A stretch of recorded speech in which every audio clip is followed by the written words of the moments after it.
metal enthusiasts, to episode 6 of The Metal Dude Abides, where we are going to go through songs 60 through 51. That's right. We're halfway through the Rolling Stones Top 100 list. Last week, we didn't pick a single song from the Rolling Stones list.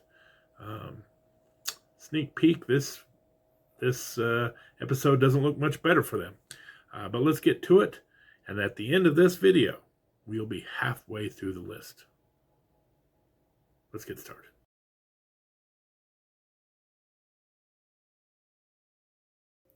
Coming in at number 60 on the Rolling Stone list is Slipknot with the song People Equal Shit. Now, good song, solid song. I was discussing earlier that in one of the other videos that I'm not a really big fan of nu metal per se. But there is one exception to that, and it is Slipknot. Slipknot is by far my favorite nu metal band, my favorite band from this era. They have so many great hits. While People Equal Shit is a fun song, it's an aggressive song, I don't think it's their best. I was instead going to pick a song from the 2014 album The Gray Chapter, my favorite Slipknot song, The Devil and I. Now, it's kind of interesting. Slipknot has many songs that I could have gone with here, and I think Slipknot's another example of a band that probably should be on this list more than once. This is a band that has had 10 Grammy nominations and actually has one Grammy win for Before I Forget, which is a song I could have put on this list very easily. Duality, Psychosocial, the list goes on and on. They've got a great catalog. But The Devil and I is a selection I made because, again, it is my favorite, and it just has an insane breakdown in the middle of the song that I love. There's so much emotion to this song, and I really think it is one of Corey Taylor's best songs for his vocal capabilities. So this was not a difficult decision for me. For Slipknot, they have some great songs, but this is by far their best. So coming in at number 60 is Slipknot, The Devil and I.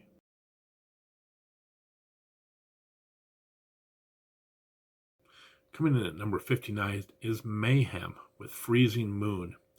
Now I'm going to take Mayhem out, and I'm going to go back to an old cheat code. I did it with Judas Priest and Rob Halford.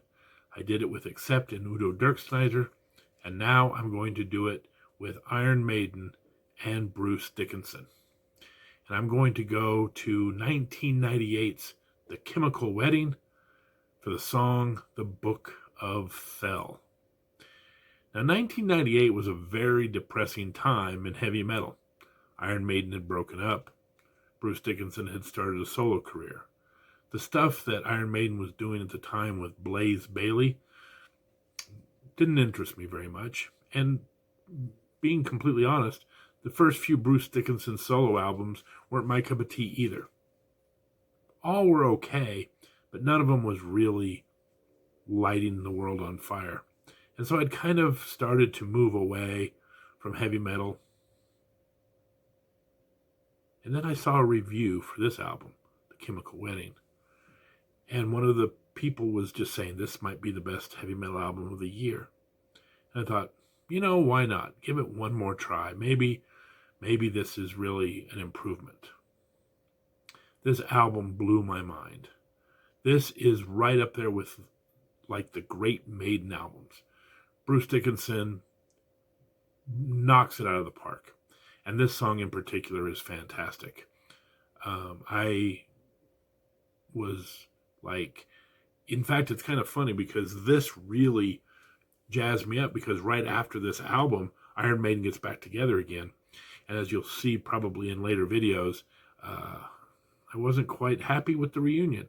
And I would still say that the Book of Fell and The Chemical Wedding was a better album than the big Iron Maiden comeback album was. So it's kind of funny how that works out. But thank goodness I gave Bruce Dickinson one more try. because it really paid off on this one. This ended up being one of my favorite albums of all time and one of my favorite songs of all time. Coming in at number 59, Bruce Dickinson, Book of Thel.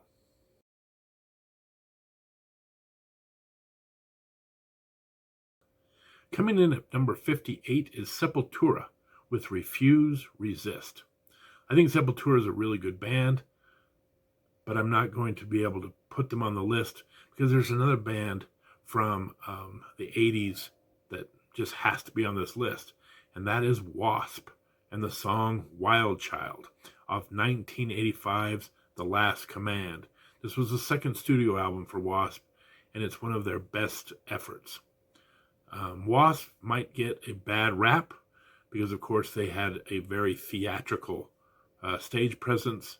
There was a lot of people who may have accused them of being more style than substance. I couldn't disagree more. W.A.S.P. had some fantastic songs. And kind of like what I said last week about Avatar, in some ways you had to almost look past their gimmick and just focus on their music. And W.A.S.P. was sensational. Blackie Lawless is a great frontman, and they put out a number of great albums and a number of great hits in the 80s. This is my personal favorite. I think it is, one of the first songs I heard of W.A.S.P. that really took it to the next level for me and, really set this band on the course for several more albums after this. So again, at number 58, one of the bands that's integral to heavy metal in the 80s, W.A.S.P. with Wild Child.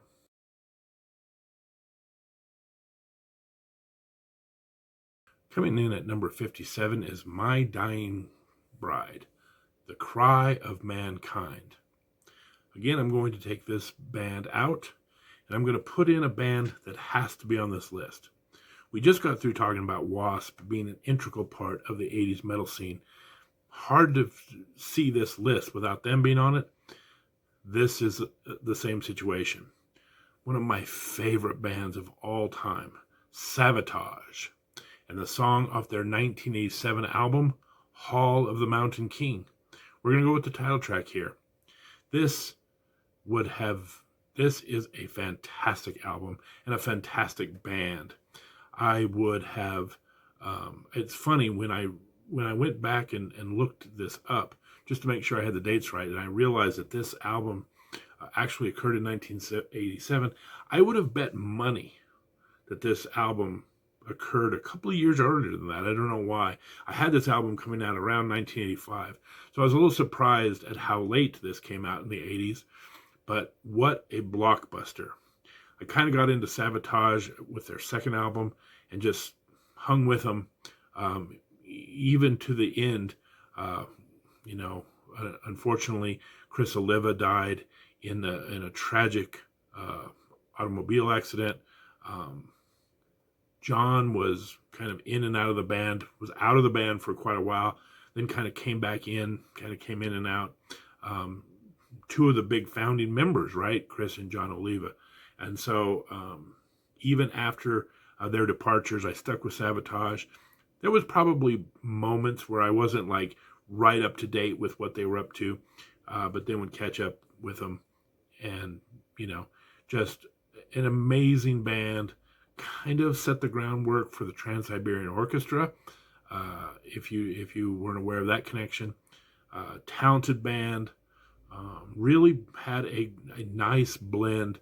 Earlier in their career, I would say they're more straight heavy metal, Hall of the Mountain King being one of those albums. They kind of got into some progressive symphonic metal, Gutter Ballet, in other albums down the road. Really a nice blend that really showed off the band's talents. I love Savatage. They had to be on this list. I put them here at 57. Probably could have put them in a bit higher, but they had to be on the list nonetheless. And so at number 57, the great Savatage, Hall of the Mountain King.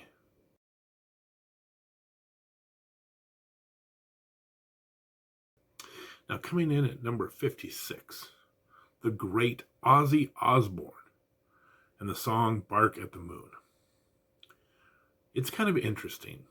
I love Ozzy. I adored the era that he did with Randy Rhoads. I loved the stuff he did with Zakk Wylde. But in between there, I'll be honest with you, I'm a little lukewarm to Ozzy. And Bark at the Moon, it's not my cup of tea. Ozzy has much better songs. Better songs even on that album. Bark at the Moon was a big hit, but it was a little too commercial for my liking. And Ozzy was kind of almost like a character of himself at this point. So I didn't care for this much. So I'm going to go back to the Randy Rhoads era, my favorite era of Ozzy music, and I'm going to put in Mr. Crowley. Now this is a little bit where the list kind of betrays me a little bit. This song should be much higher, but here we have a slot for Ozzy and a song that has to be on the list, so I'm going to put it in here. Again, if this were my list and I was under no constraints, Mr. Crowley, probably one of the top 20 heavy metal songs of all time. Randy Rhoads does a fantastic solo in this song. It's creepy. It really kind of reminds me a little bit of the spirit of what Black Sabbath was right at the beginning. Creepy, haunting, really good stuff. And again, we were unfortunately only able to hear Randy play on 2 albums before his unfortunate passing. But luckily we have these 2 great albums, 2 Hall of Fame level albums. There's so many good songs I could go on either of these albums. Again, if I was making my own list, Ozzy probably needs more than 2 songs on the top 100 list, but this is what we're stuck with. So at number 56, Ozzy Osbourne and the great Randy Rhoads, Mr. Crowley.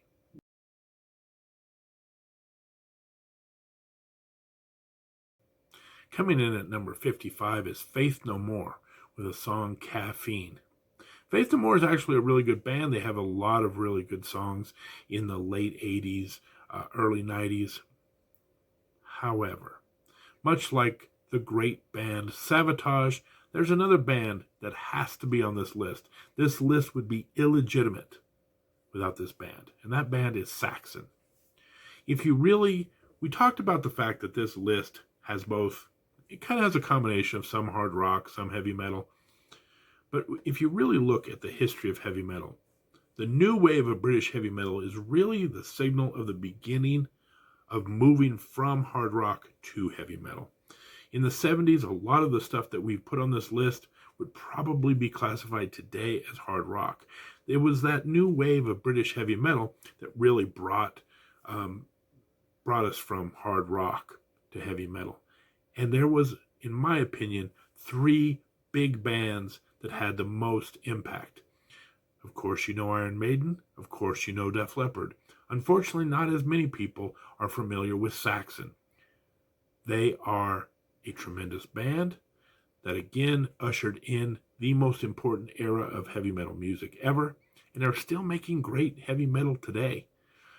They did not catch on in the States like they did in their home country of England, but nonetheless, they are fantastic. They're one of the forefathers, and again, I think I saw the other day where they're on their 23rd studio album, and honestly, consistently good heavy metal.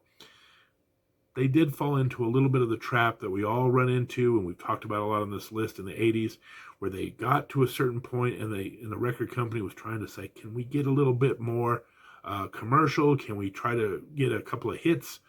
So there's a couple of albums right there that might have gone a little bit more commercial. But again, once that era was kind of over and Saxon was just free to do whatever they wanted, man, one banger after another. A great band, and their best song by far is Power and Glory. It is the title track for their 1983 album, and it's right before they kind of, like I said, moved into a more commercial direction for a couple albums. But this song has held up beautifully over the years, and again, is by far my favorite Saxon song, so it had to be on this list. Again, I'm sticking it here in at 55, but it could be a lot higher on this list as well. Number 55, Saxon, Power and the Glory.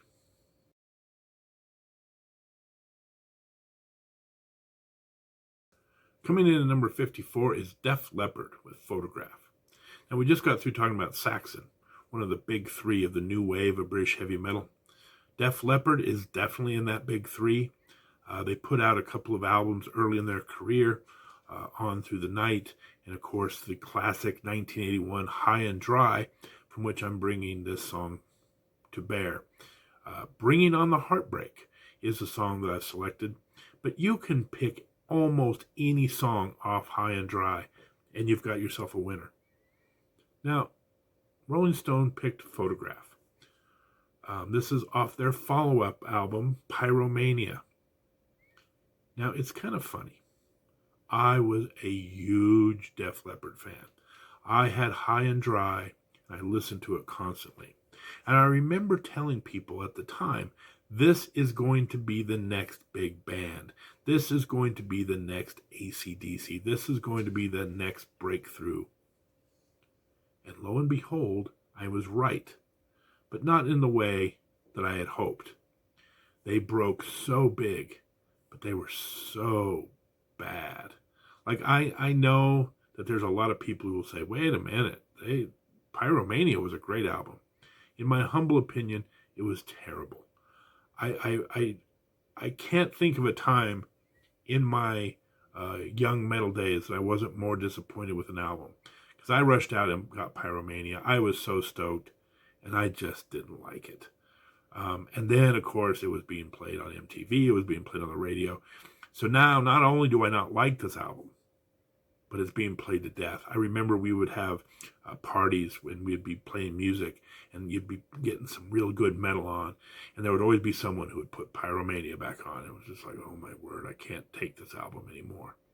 So that's pretty harsh, I'll admit, but after High and Dry, Def Leppard's pretty much dead to me. They kind of, came back later as more of, I would say, like a rock band, not even a hard rock or heavy metal band. They were really big with like Pour Some Sugar on Me and that era of Def Leppard, but it ended after High and Dry. That was their masterpiece. That was their classic. They had a guitarist by the name of Pete Willis. After he left, the band just went in such a commercial direction, such a disappointing direction. So you can put any album or any song on this list as long as it's on High and Dry and not on Pyromania. There's my humble opinion for you. So coming in at 54, Def Leppard, when they were still good, bringing on the Heartbreak.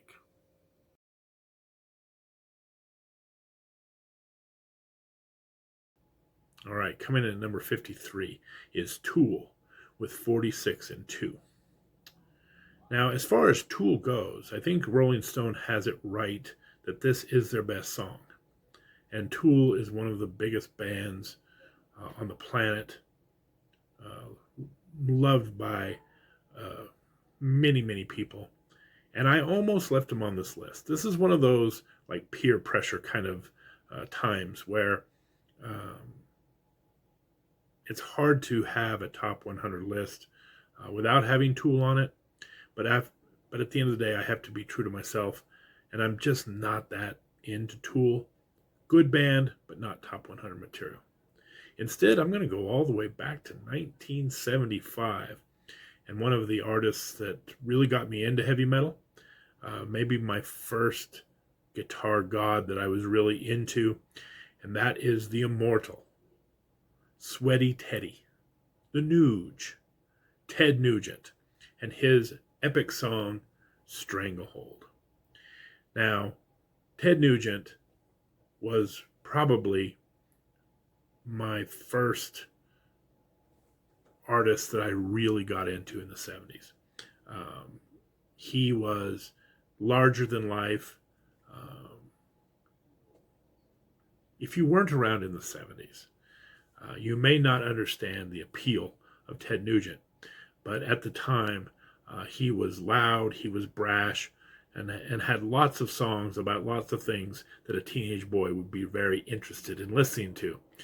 So I was really into Ted Nugent. But all that aside, all the flash and all the flamboyance and all the locker room songs, Ted Nugent's one of the greatest guitarists of all time.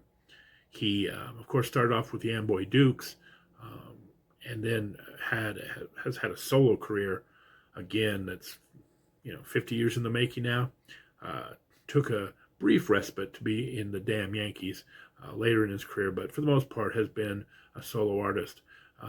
Had the pleasure, if you remember all the way back, I think episode 1, where we talked about Michael Schenker, had the distinct pleasure of seeing Ted Nugent and Michael Schenker in a concert way back in the day. And let me tell you, two of the great guitar virtuosos back to back, and neither disappointed.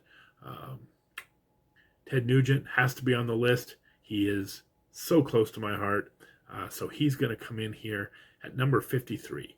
Ted Nugent, Stranglehold.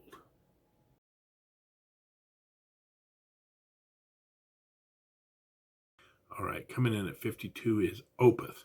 Rolling Stone picked Deliverance. I'm going to change it up a bit. Again, a little bit on the nitpicky side because Deliverance is a fantastic song. But my favorite Opeth song of all time is In My Time of Need off the 2003 Damnation album. It's kind of funny. Opeth is one of those bands that, depending on when you discover them or what era you're listening to, you can have wildly different results. As the old commercials would say, results may vary. I really enjoy early Opeth, the kind of Blackwater Park era of Opeth. In 2011, on the Heritage album, for some unexplained reason, the band kind of changed up their styles. And so when you listen to their newer stuff, I would describe it more as okay. So if you have listened to Opeth and you've only heard their newer stuff, I highly recommend going back into their catalog, into the very early years. The first 3 or 4 albums are all classic from start to finish. Too many great songs to go through in this list, but just know that each of those albums has at least 3 or 4 just classic songs on them. Great stuff. Again, my personal favorite is what we're going with here. So at number 52, Opeth, In My Time of Need.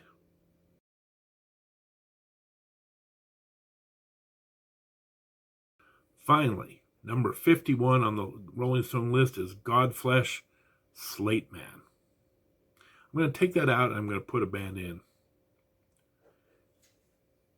When the other day someone asked me, what band or what song are you most surprised that was not in the Rolling Stones list?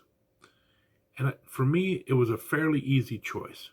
I was shocked that Rush was not anywhere to be found. Now again, we go into that old argument, is Rush heavy metal? And again, I would say absolutely, while they're probably a progressive hard rock band, they've always been in the heavy metal family. And so if you're going to have bands like, say, Van Halen in there or others, you have to have Rush in there. And Rush, we're talking about one of the most influential, well-known, well-received bands that had decades of some of the most loyal followers in the history of metal. And the song that I picked for them is my personal favorite, 2112 Overture. It is, again, I'm sticking it here in at 51, but this is probably, again, one of those songs that needs to be much higher. And quite frankly, Rush probably needs to be on this list more than once. I, again, cannot fathom them not making this list. it seems like they are tailor-made for the kind of bands that Rolling Stone would be promoting. Neil Peart, hands down, may be the greatest drummer in the history of hard rock and heavy metal. Geddy Lee, really lead Alex Lifeson. What a great trio. And they have a lot of progressive hits. And honestly, I think they may have the most loyal fan base in the history of metal. I know that in college, I had a lot of friends that were like Rush fanatics. And they were never quite to that level with me. I liked Rush, but I never became obsessed with Rush. My best friend in high school, who, we had such similar tastes. We went to separate colleges, got back together, and like everything was Rush to him. And I was like, what has happened to you? But over the years, I've learned to appreciate just how good Rush is, and absolutely need to put them on this list. So I'm going to put them right here at number 51, Rush, 2112 Overture. All right, to celebrate the fact that we're halfway through the list, the Metal Dude is going to go back to his loyal viewer mailbag and pull out another comment.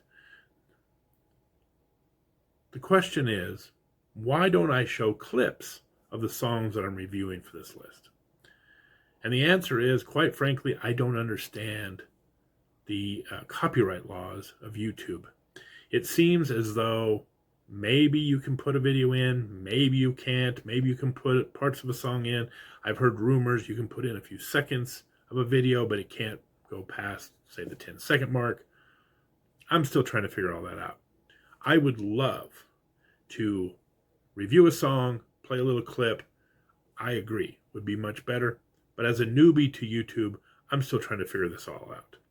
So, as I'm learning, what I've decided to do is, if you look in the description below my wonderful, beautiful face, you will see a Spotify and a YouTube playlist that has all of the 50 songs that we've reviewed thus far, and maybe even a couple of honorable mentions just to round out the list.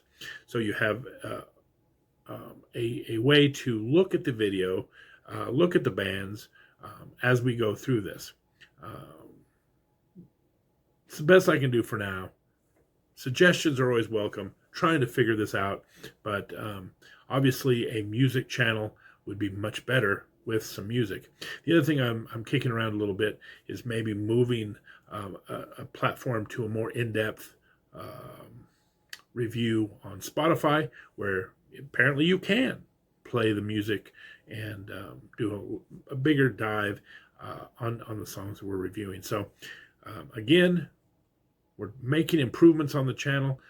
In the comments, in the description below, you'll see playlists for both YouTube and Spotify. Check them out. Support the artists. These are some of the greatest songs that have ever been made, so go and check them out. We'll be in the top 50 next week. Woo! I have a feeling me and the Rolling Stones are going to start agreeing on a few more things as we get into the big heavy hitters. So until then, next week, next Tuesday, 6 p.m. Mountain. Till then, this is the Metal Dude Abides. Wishing you a great week. Take care.